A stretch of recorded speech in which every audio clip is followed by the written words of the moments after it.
अस्सलाम वालेकुम बच्चों, क्या हाल है आप सबका? ठीक है। विंटर कैसे जा रहे हैं आप सबके? बहुत अच्छे।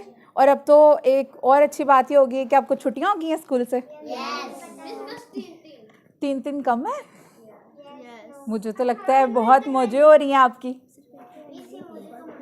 ठीक है, आज आप जानते हैं आप किस लिए यहाँ पे सब आए हैं? किस लिए आए हैं? स्टोरी टेलिंग किसकी है? साइंस के बारे में है। तो साइंस के बारे में क्या स्टोरी टेलिंग है? साइंटिस्ट के बारे में है। ठीक हो गया। ओके, अब नाम आपने पहचानना है। ठीक है, मैं स्टोरी सुनाऊंगी और आपने फिर लास्ट पे मुझे नाम बताना है उनका। ठीक है, अब हम स्टोरी सुनते हैं, उसके बाद मैं आपको एक वीडियो दिखाऊंगी जिसमें उस साइंटिस्ट के बारे में बताएंगे कि उन्होंने क्या क्या काम किया था। डन? तो सब फोकस करेंगे। ठीक है, बी अटेंटिव। तकरीबन 1000 साल पहले मिस्र में एक शहजादा पैदा हुआ। ठीक है, मिस्र के एक शहर में एक शहजादा पैदा हुआ और जिसका नाम उसके वालिदैन ने हाकिम रखा। क्या नाम रखा था? हाकिम रखा था। 1996 ईस्वी में जब वो 11 साल का हुआ तो खलीफा बन गया। इतनी कम उम्र में खलीफा भी बन गया वो। ठीक है, हाँ, उसका नाम हाकिम रखा और 1996 में वो 11 साल का जब हुआ तो उसको खलीफा बना दिया गया। वो एक सख्त हाकिम था, मतलब बहुत ही जालिम था, बहुत सख्त था और अपनी रिया पर जो है वो बहुत जुल्म करता था। अपने मुखालिफों को मरवा देता था और इनके घरों को तबाह कर देता था। ओ माय गॉड, जालिम था ना, बहुत ज़्यादा। लोग इसकी हरकतों से बहुत परेशान थे। लोग कहते थे कि जो हमारा खलीफा है उसको तो नरम दिल होना चाहिए, उसको तो रिया का ख्याल रखना चाहिए। ठीक है, लोगों की परेशानियों को देखना चाहिए, उसको संभालना चाहिए, उनके मसलों को हल करना चाहिए। लेकिन ये तो बहुत जालिम है, ये तो हमें मरवा देता है, हम पे जुल्म करता है। ठीक है, तो माशरे के साथ ये जो कुछ कर रहा है ये तो बहुत गलत बात है ना, बहुत परेशानी वाली बात है। तो लोग इस वजह से बहुत ज़्यादा परेशान थे। खलीफा का एक दाना वज़ीर खलीफा की इन हरकतों से बहुत परेशान था। खलीफा का एक वज़ीर था, खलीफा का वज़ीर जो उनसा था ना वो बहुत ही समझदार, सुलझा हुआ, तहम्मुल वाला था और वो बहुत परेशान था कि खलीफा हमारा जो उनसा है वो इस तरह की हरकतें क्यों करता है। जब वो ये सब कुछ बर्दाश्त ना कर पाया तो वो अपना दिमागी तवाज़ुन खो बैठा, मतलब वो पागल हो गया। उसने बहुत स्ट्रेस लिया, उसने सोचा कि यार ओ माय गॉड, इतने लोग परेशान हैं इस खलीफा की वजह से, ये हमारे माशरे में जो सा है वो अमन व अमान कायम ही नहीं रहने देता, लोग दिन ब दिन परेशान हो रहे हैं इसकी वजह से। तो ये कैसे हम ये सब कुछ संभालेंगे, हमारी जो ये पूरी क्या कहते हैं मुमलिकत है ये क्राइसिस में आती जा रही है, तो हम से इससे बाहर निकलेंगे। तो वो फिर क्या हुआ, ये सोचते सोचते वो अपना दिमागी तवाज़ुन जो है वो खो बैठा और वो पागल हो गया। उसने अपने स्टाफ को कहा कि वो उसे एक घर में बंद कर दें, मतलब जैसे वो नज़र बंद हो जाते हैं ना, कहीं नहीं जाते। ठीक है, घर में एक ही जगह पर रहना और बाहर बिल्कुल भी ना निकलना। इसी तरह खलीफा का जो वज़ीर था वो इतना परेशान हो गया था कि वो उसने अपने स्टाफ को कहा कि मुझे अब एक घर में बंद कर दो। यहाँ तक सबने फोकस होके सुने कहानी? सबको समझ आई? ठीक है। खलीफा की जालिम हुकूमत अगले 10 साल तक कायम रही। कितने साल तक कायम रही? 10 साल तक। 10 साल उसने हुकूमत की और लोगों को बहुत ज़्यादा परेशान किया। ठीक है, जब एक कुत्ते ने रात खलीफा को सोने ना दिया तो उसने अपनी सल्तनत से तमाम कुत्तों को जलावतन कर दिया। ओ माय गॉड, जलावतन का पता है मतलब क्या होता है? मुल्क से निकाल देना। ठीक है, नहीं जला नहीं दिया, जलावतन कर दिया। ठीक है, मुल्क से निकाल दिया। उसने कहा कि भाई ये तो मुझे सोने ही नहीं देते, इनको निकालो बाहर, मेरी मुमलिकत में ये नज़र नहीं आने चाहिए। और सब कुत्तों को उन्होंने बाहर निकाल दिया। वो इतना जालिम और इतना वो उसमें बर्दाश्त नहीं थी। हमें बर्दाश्त रखनी चाहिए ना, रखनी चाहिए, लोगों को, चीज़ों को बर्दाश्त करना चाहिए, हालात को बर्दाश्त करना चाहिए। अगर हमारी मर्ज़ी के ख़िलाफ़ कोई काम अगर हो भी रहा है और वो हमें नुकसान इतना नहीं पहुंचा रहा तो उसको बर्दाश्त कर सकते हैं हम। हम सेक्रीफाइस कर सकते हैं, लेकिन वो नहीं करता था, वो सेक्रीफाइस नहीं करता था। उसने यहाँ तक सेक्रीफाइस, वो इतना क्या कहते हैं, इतना सेक्रीफाइस भी नहीं कर सकता था कि जानवरों को वो बर्दाश्त, बेज़ुबान जानवरों को भी वो बर्दाश्त नहीं करता था। ठीक है, इसलिए उसने कुत्तों को क्या किया, जलावतन कर दिया। ठीक है, खलीफा को जब जो फल या सब्ज़ी पसंद ना होती थी उसकी काश्त पर पाबंदी लगा देता था। ये तो और भी बड़ा जुल्म हो गया। मतलब खलीफा, अब आपको अगर कोई सब्ज़ी या फल नहीं पसंद तो क्या हम सब नहीं खा सकते? खा सकते हैं, ठीक है, खा सकते हैं ना। लेकिन खलीफा कहता था जो मैं नहीं खा सकता वो कोई और भी नहीं खा सकता, उसकी काश्त ही नहीं हो सकती, उसकी फसल ही नहीं हम पैदा कर सकते, ठीक है, उगा ही नहीं सकते। आखिरकार एक रात खलीफा अपने घोड़े पर सवार महल से निकला तो कभी वापस ना आया। क्यों नहीं आया? कुत्तों ने खा लिया होगा। नहीं जी, और किसी को गुस्सा था उस पे, गांव वालों ने, मुमलिकत वालों ने क्या किया, उसको नुकसान पहुंचा दिया। और ये भी सुनने को मिला कि शायद किसी शहरी ने उसको कत्ल भी कर दिया था। ठीक है, ये तो होगी खलीफा की कहानी। तमाम सरदार जोन से हैं, खलीफा की कहानी ख़त्म, खलीफा की डेथ हो गई, खलीफा मर गया। ठीक है, अब मसला ये आया कि इस पूरे मिस्र के, इस पूरे इतने बड़े मुल्क में कौन हुकूमत करेगा, कौन इसको आगे लेके चलेगा, कौन अगला खलीफा होगा, कौन ख्याल रखेगा सब लोगों का। तो फिर सब लोग, सब सरदार जमा हो गए और उन्होंने कहा कि पहले तो हमने बहुत बड़ी गलती की थी, हमने इतना जालिम हुक्मरान, इतना जालिम खलीफा जो उनसा वो सिलेक्ट किया था, लेकिन अब हमने सोच समझ के बिल्कुल हर चीज़ को अपना खलीफा, अपना जो नायब है वो मुंतखब करना है। ठीक है, हमने सिलेक्ट जो उनसे वो एक अच्छे इंसान को करना है जो हमारा ख्याल रख सके। ठीक है, सब सरदार जमा हुए और फैसला करने लगे कि अगला कौन सा खलीफा होना चाहिए।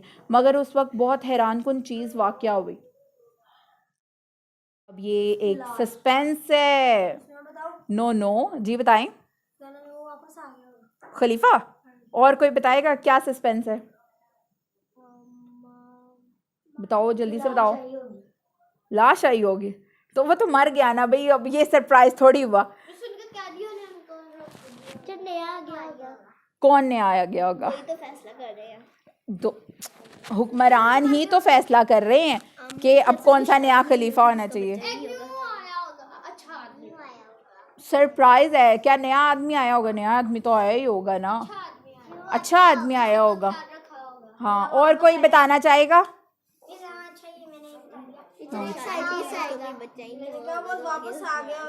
नहीं, वापस तो नहीं आया।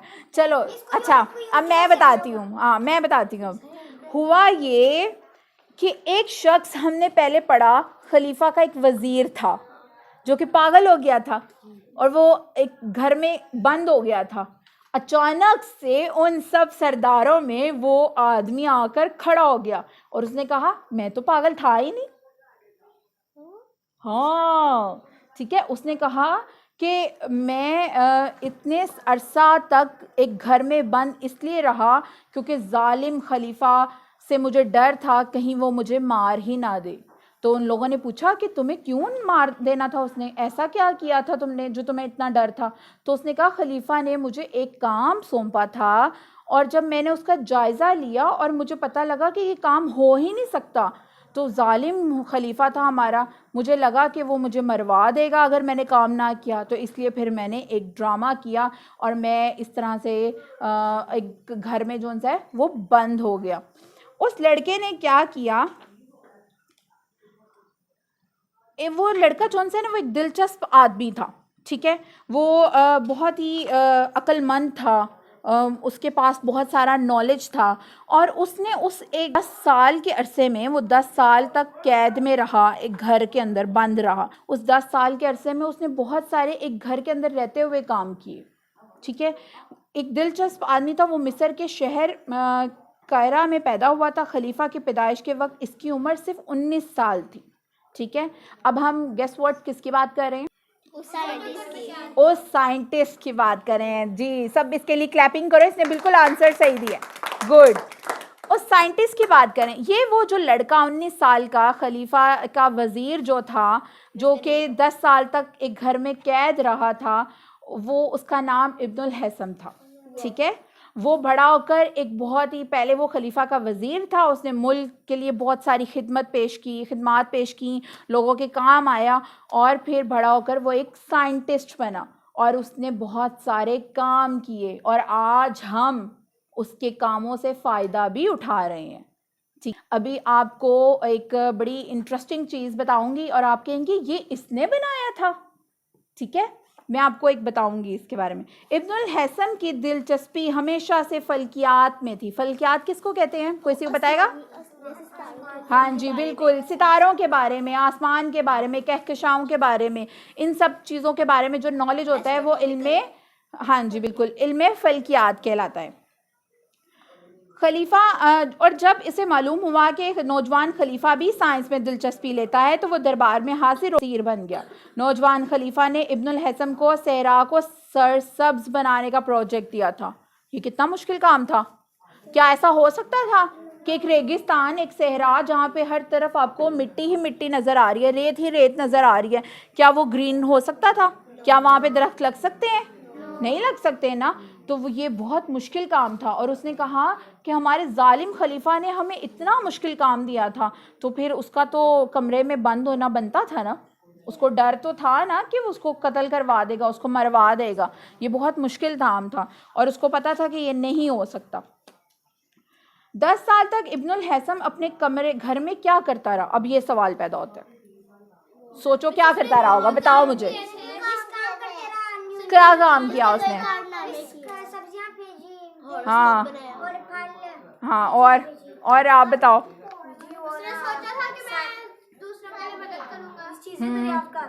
क्या चीज़ें दरियाफ्त कर रहा था? कोई नॉलेज है इब्नुल हैसम का? यस, हाँ, ये आगे जाके बताऊंगी उसके सारे चीज़ें आपको। ठीक है, उसने 10 साल बहुत बड़े बड़े काम किए थे। जब हम, अच्छा चलिए अब मैं बताती हूँ, जब हम एक कमरे में बंद हो जाते हैं, ठीक है, फ़र्ज़ करो आपको 2 दिन के लिए मैं एक कमरे में बंद कर देती हूँ। ठीक है, बंद करने का मतलब ये है कि मैं कहती हूँ कि आपने किसी से मिलना नहीं है, आप इस कमरे में रहें और सोचें कि आप क्या क्या कुछ कर सकते हैं। जब आप अकेले रहेंगे, आप किसी से बात नहीं करेंगे, आपके इर्द गिर्द कोई ऐसी चीज़ें नहीं होंगी जिसके साथ आप खेलें या लोगों से बातें करें, या मोबाइल नहीं होगा आपके पास, तो फिर आप अपने बारे में सोचेंगे ना। ठीक है, आप अपने बारे में सोचेंगे, फिर आप इर्द गिर्द की चीज़ों को देखेंगे, उनके बारे में सोचेंगे, ऑब्जर्व करेंगे उन चीज़ों को। ठीक है, जैसे वॉल के ऊपर कोई पेंटिंग वगैरह होगी तो आप उस पेंटिंग को गौर करना शुरू कर देंगे और फिर उसकी खामियां निकालेंगे, उसकी खूबियां निकालेंगे। इब्नुल हैसम भी ऐसा ही एक लड़का था। उसने कमरे में बंद रहकर, घर में बंद रहकर, उसने ऐसे बहुत सारे सोच विचार किए, उसने ऐसी बहुत सारी चीज़ों को देखा। वो विंडो पे के पास खड़ा हो जाता था और बाहर झांकता रहता था, और वो देखता था कि सूरज किस टाइम निकला है, रोशनी कैसे कमरे में एंटर हो रही है, कैसे वो दीवारों के साथ टकरा रही है, कैसे रात होती है, रात के बाद जब सितारे निकलते हैं तो उनकी रोशनी कैसे चमक रही है और वो कैसे हर तरफ रोशनी कर रही है, बाहर जानवर अगर बोल रहे हैं तो उनकी आवाज़ किस तरह की है। वो इन सब चीज़ों को ऑब्जर्व करता था। ठीक है, अकेले घर में रहकर। नो बेबी, ठीक है, इब्नुल हैसम ने खिड़की के बाहर खड़े होकर ये सब कुछ जानना शुरू कर दिया। तो उसने दोपहर का चमकदार मंजर देखा, उसने सूरज को देखा कि वो बहुत शाइन कर रहा है, उसने तलू और गरूब आफताब की मध्यम किरणें देखी, उसने देखा कि कितनी खूबसूरती के साथ ठंडी ठंडी किरणें रात के वक्त पड़ती हैं और रोशनी हर तरफ होती है। फिर उसने बारिश के बाद जो वो रेनबो बनती है ना, रोशनी बनती है, किस किसने देखी है रेनबो? हाथ खड़े करो जल्दी से। आपने नहीं देखी? नहीं देखी? चलो, अब इस दफ़ा बारिश होगी ना तो लम्ही आपको ज़रूर दिखाएगा। ठीक है, नहीं, अब की दफ़ा हो सकते हो जाए, अच्छी उम्मीद रखनी चाहिए ना। तो फिर उसने उन तमाम रंगों को गौर किया और उनको तरतीब भी दिया उसने कि ऐसे ऐसे रंग जो उनसे हैं वो रेनबो के कलर्स होते हैं। फिर उसके अलावा उसने वो तमाम चीज़ें, अब जो उसने चीज़ें देखी उसने उनको कलम बंद किया। कलम बंद करते हैं किसको कहते हैं? लिखना, ठीक है। उसने राइट किया, उसने जो भी ऑब्जर्वेशन की थी, उसने जो मुशाहिदात किए थे, उसने उसको राइट किया। और फिर उसने ही 7 रंगों को दरियाफ्त किया कि रेनबो में 7 कलर्स होते हैं, और वो कौन कौन से कलर्स होते हैं ये भी उसने बताया। हाँ बिल्कुल, गुड गुड, ठीक है। ये सारे मामलात इब्नुल हैसम के साथ हुए थे, और इब्नुल हैसम ने इन तमाम तजर्बात को, इन तमाम सोच विचारों को इकट्ठा करके समराइज़ किया, उनको एक जगह इकट्ठा, और फिर बहुत सारे काम किए, ठीक है। अब वो जो उसने काम किए थे, ठीक है, मुस्लिम साइंसदान जो उनसे दुनिया को रोशनी के बारे में बताने के अलावा भी बहुत से काम करते हैं। अब उन सारे जो काम वगैरह जो इब्नुल हैसम ने किए थे, वो मैं आपको एक वीडियो में दिखाऊंगी, ठीक है। ये इब्नुल हैसम की कहानी थी। अब मैं लास्ट पे आपसे पूछूंगी कि वो लड़का कौन था, क्या करता था और क्या नहीं करता था। वीडियो को गौर से आप सबने देखना है। ये तो बंद हो गई है। फिर उसके बाद मैं क्वेश्चन करूंगी आप सबसे।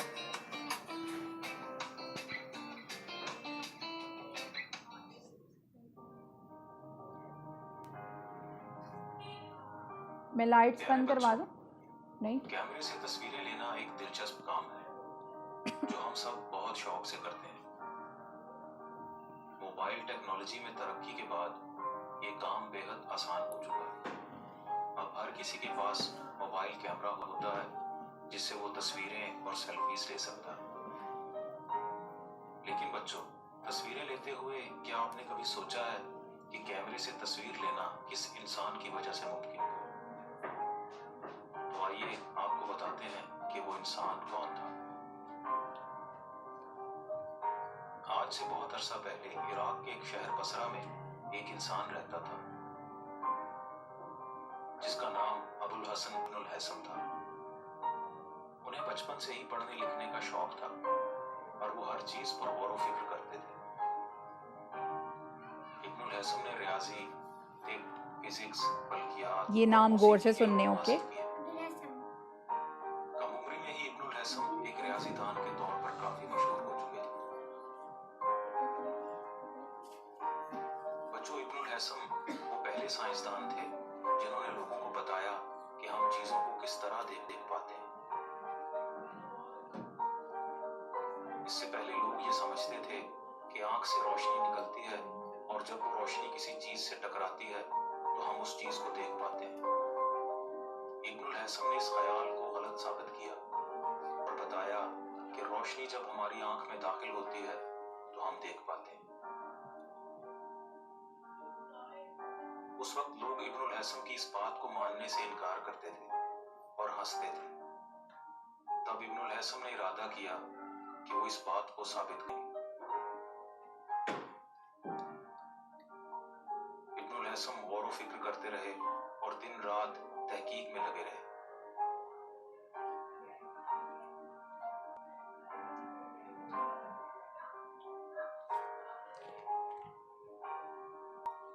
फिर एक रात जब चांद की रोशनी एक छोटे से सुराख से होकर दीवार पर पड़ी तो इब्नुल हैसम को सबूत मिल गया जिससे वो साबित कर सकते थे कि रोशनी जब हमारी आंख में दाखिल होती है तो हम देख पाते हैं।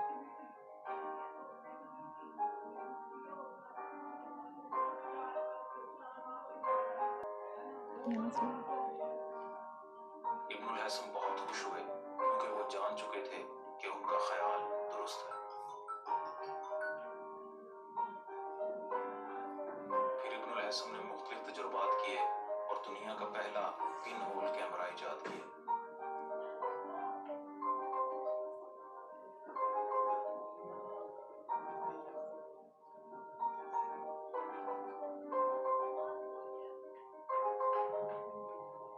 फिर उन्होंने अपने घड़ी की मदद से सूरज ग्रहण का मंजर कामयाबी के साथ लोगों के सामने पेश किया। बच्चों, इब्नुल हैसम ने बहुत सी किताबें लिखी जिनमें से एक किताब का नाम किताबुल मनाजिर है जिसमें उन्होंने रोशनी और आंख के बारे में तफसील से बताया। बुक का नाम याद रखिएगा, बाद में आने वाले लोगों ने किताबुल मनाजिर। और दुनिया ने कैमरा और प्रोजेक्टर टेक्नोलॉजी में तरक्की की। तो बच्चों, आज के बाद आप जब भी अपने कैमरे से तस्वीर लें या सिनेमा हॉल में कोई फिल्म देखें तो अबुल हसन इब्नुल हसन को जरूर। ठीक है, इंटरेस्टिंग थी वीडियो। ये सब कुछ अब आपको समझ आई कि क्या इब्नुल हसन ने काम किया था। आज जो आप मोबाइल में, मम्मा मुझे मोबाइल दे, मैंने सेल्फी लेनी है, तो ये किसने मोबाइल में कैमरा इजाद किया? कैमरा किसने इजाद किया था? इब्नुल हसन ने। ठीक है, पिन हॉल कैमरा भी इजाद किया था। ठीक है, उसने रियाजी पे भी बहुत सारा काम किया था। उसने रेनबो के बारे में भी बताया कि उसमें 7 कलर्स होते हैं और वो किस तरह से कलर जो उनसे वो काम करते हैं और वो किस तरह रोशनी को क्या कहते हैं लोगों तक पहुंचाते हैं, और रोशनी कैसे आँख से कैसे नज़र आता है ये भी उसने बताया था। जब आप बड़ी क्लास में जाएंगे तो आप आँख के बारे में पढ़ेंगे, ठीक है, उसके स्ट्रक्चर के बारे में पढ़ेंगे, तो फिर आपको पता लगेगा कि उसने कितना बड़ा काम किया था। उसने लोगों को बताया कि आँख, ये जो अल्लाह ताला ने एक बड़ी नेमत दी है, ये किस तरह से वर्क करती है और रोशनी इसके अंदर जब जाती है तो किस तरह से नज़र आता है। ठीक है, तो आज की स्टोरी किस किस को अच्छी लगी? Very good. अब आप सब लोग क्लैपिंग करें और इब्नुल हसन को थैंक यू भी बोलें कि उसने हमें इतना कुछ दिया, इतना कुछ सिखाया। ठीक है, तो इब्नुल हसन के लिए एक दफ़ा फिर से तालियां हो जाएं। गुड। अब मैं क्वेश्चन करूंगी, ठीक है, बी अटेंटिव। अब मैं क्वेश्चन करूंगी, खलीफा का नाम क्या था? जी बताएं। हाँ ठीक है, आप बताएं। हाकिम नाम था। ठीक है, हाकिम कैसा खलीफा था? जालिम था। भाई जिससे क्वेश्चन करूंगी ना वही बताएगा, बोलना नहीं उससे पहले। ठीक है, अच्छा, खलीफा का वजीर था एक, उसकी उम्र कितनी थी? जब वो पैदा हुआ था वो खलीफा, उसकी उम्र तब 19 साल। हाँ जी, वेरी गुड। ठीक है, और ओके, खलीफा का जो वजीर था उसका नाम क्या था? कोई बताएगा? ये सब बच्चे बता दे मुझे। Ibnul Hasan, very good. फाइक बैठ जाए, बैठ के बात करेंगे। ठीक है, इब्नुल हसन कितने साल तक घर में कैद रहा था? 10 साल तक। Very good. ठीक है, और इस 10 साल में अब कोई जवाब, एक बच्चा देगा जवाब, हाथ खड़े कर लिए सिर्फ। अब उसने 10 साल के अरसे में क्या क्या किया, मतलब घर में रहकर? आप बताएं बेटे। रेनबो के कलर देखे और कितने लिखे उनको, और सूरज की आंखों से सूरज की रोशनी नजर आती है। हाँ ठीक है, और ठीक है, अगला आप बताएंगे। एक मिनट। जानवर कैसे बोलते हैं, सूरज कैसे ग्रुप होता है, कैसे किरणें आती हैं। हाँ, वेरी गुड। ठीक है, अच्छा, अगला क्वेश्चन है, इब्नुल हसन ने किताब लिखी थी जिसका नाम क्या था? एक मिनट, कोई बोलेगा नहीं। जी बताओ। नो, आप बताओ। हाँ बिल्कुल, मनाजिर। ठीक है, किताबुल मनाजिर। ठीक है, ओके। इब्नुल हसन ने बताया कि आँख से नज़र आता है। कैसे नज़र आता है ये कैसे बताया उसने? आराम से। हाँ बिल्कुल, वेरी गुड। सब बच्चों ने बहुत अच्छे तरीके से स्टोरी सुनी। Thank you so much. आप लोग आए और आपने इतने फोकस किया स्टोरी सुनने में और मज़ा भी आया होगा आपको। नेक्स्ट जब हम स्टोरी टेलिंग करेंगे तो इससे भी ज़्यादा मज़ा आएगा आपको। ठीक है, तो थैंक यू सो मच।